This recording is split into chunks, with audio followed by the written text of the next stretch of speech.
Singing Mermaid by Julia Donaldson. It's my little girl's favourite story. Did you ever go to Silver Sands on a sunny summer's day? Then perhaps you saw the mermaid who sang in the deep blue bay. She sang to the fish in the ocean, to the haddock, the hake and the ling, and they flashed their scales and swished their tails to hear the mermaid sing. And sometimes the singing mermaid swam to the silvery shore. She sat and combed her golden hair, and then she sang some more. She sang to the cockles and mussels, she sang to the birds on the wing, and the seashells clapped and the seagulls flapped to hear the mermaid sing. When Sam Sly's circus came to town, Sam took a stroll by the sea.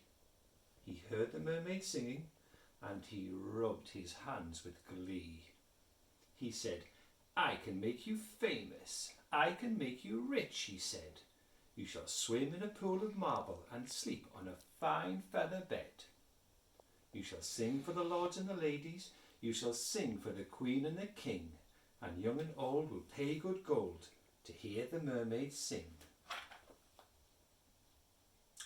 "Don't go," cried the seagulls, and the seashells warned, "He lies." But the mermaid listened to old Sam Sly and smiled as she waved her goodbyes. And he took her away to the circus, and she sang to the crowds round the ring, and more, more, more came the deafening roar when they heard the mermaid sing. Now the mermaid shared a caravan with Annie the acrobat, and Ding and Dong the circus dogs, and Bella the circus cat. And she made good friends with the jugglers, and the man who swallowed fire, and the clown with the tumble-down trousers, and the woman who walked on wire. But she wasn't friends with old Sam Sly. No, she didn't care for him, for he made her live in a fish tank where there was no room to swim, and there was no pool of marble, there was no feather bed, and when she begged him, "Set me free," he laughed and shook his head. All summer long the circus toured, all autumn, winter, spring, and many a crowd cheered long and loud to hear the mermaid sing. But the mermaid dreamed of silver sands, and she longed for the deep blue sea, and her songs grew sad, and again she said, "I beg you, set me free."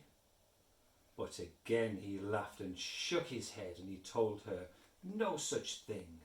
Here you will stay while people pay to hear the mermaid sing."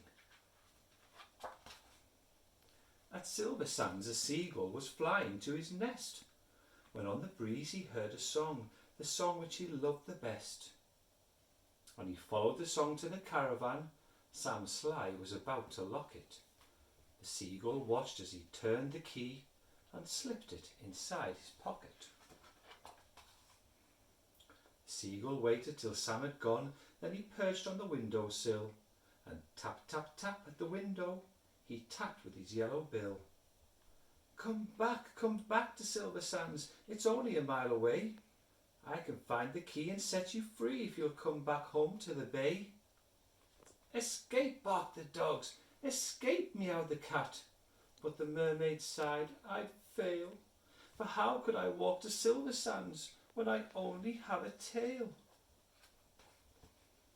"Like this," cried Annie the acrobat, and she stood up on her hands. "This is the way, the only way, to get to Silver Sands.